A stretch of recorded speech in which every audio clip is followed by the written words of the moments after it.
pas se convertir tant qu'on ne connaît pas la langue arabe. D'autres pensent qu'il faut impérativement connaître des sourates, connaître comment prier, etc., etc. Voyons ensemble rapidement et avec un cas concret, sachant que j'ai en ma compagnie plusieurs sœurs qui sont venues justement accompagnées d'une jeune femme qui se pose ces questions qui sont concrètement comment se convertir à l'islam. Et on va voir, Inch'Allah, à travers cette vidéo que c'est hyper facile. Donc, tout d'abord, je vous souhaite la bienvenue. Et j'implore Allah subhanahu wa ta'ala de vous faciliter de trouver le bonheur intérieur. Le bonheur intérieur, on le trouve à partir du moment où on a connecté notre âme à notre Seigneur. Parce que le corps humain, il est composé de deux choses. Un corps qui va se nourrir et qui va trouver ses repères dans tout ce qui est mondain de ce bas monde, qui a besoin de manger, de boire, etc. Et comme vous le savez, on a été créé de terre. Et donc on a cette attirance vers tout ce qui est cette vie d'ici-bas. Et on a à l'intérieur de nous une âme qui, elle vient du monde céleste. Elle ne se nourrit que par ce qui est parole divine. D'accord ? Avant de rentrer dans le vif du sujet et de vous dire comment est-ce qu'on se convertit à l'islam, rapidement sachez que Allah c'est la contraction de Al-Ilah, c'est-à-dire le Dieu. D'accord ? Le seul Dieu qui mérite d'être adoré. Allah subhanahu wa ta'ala, notre Seigneur, il nous a créés. D'accord ? C'est lui notre créateur.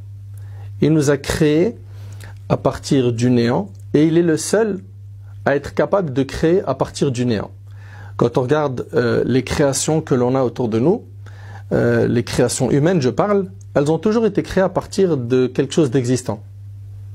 Les voitures, à partir de la matière existante, n'est-ce pas ? On entend souvent le créateur de telle marque, de tel vêtement, le créateur de tel véhicule, etc., etc. Mais ce ne sont pas des créations à partir du néant. Nous, on sait que le seul qui peut créer à partir du néant, c'est qui ?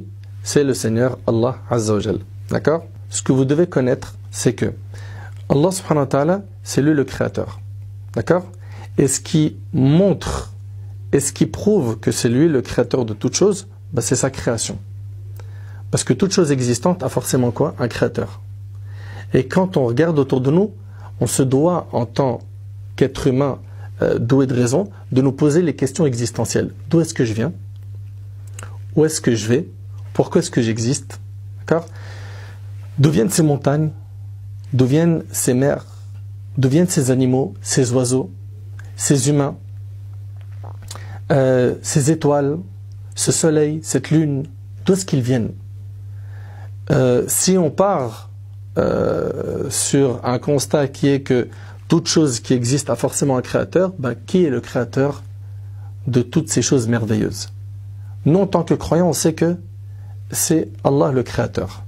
Parce que soit on va dire que c'est des choses qui sont apparues à partir du néant, avec la logique, on est d'accord pour dire que le néant ne crée rien. Le néant, la seule chose qui crée, c'est rien. Soit on va dire que ces choses-là sont venues par hasard. Le hasard, on sait que c'est des choses qui ne sont pas organisées. On entend souvent, lui, je l'ai rencontré par hasard. C'est-à-dire que c'était pas une manière organisée. Mais quand on regarde l'univers dans lequel on est, il est entièrement organisé. Donc comment quelque chose qui n'est pas organisé a pu créer quelque chose d'aussi organisé que l'univers ? Donc on voit que le hasard ne peut pas être le créateur. La chose ne peut pas se créer elle-même. La chose ne peut pas se créer elle-même. On ne peut pas dire l'univers s'est créé de lui-même. Une chose ne peut pas ne pas exister et exister en même temps. La seule réponse logique, c'est que toute chose qui existe a un créateur. D'accord ? Ce créateur, il s'est fait connaître par les messages qu'il a révélés aux prophètes. Les prophètes, ils ont été nombreux.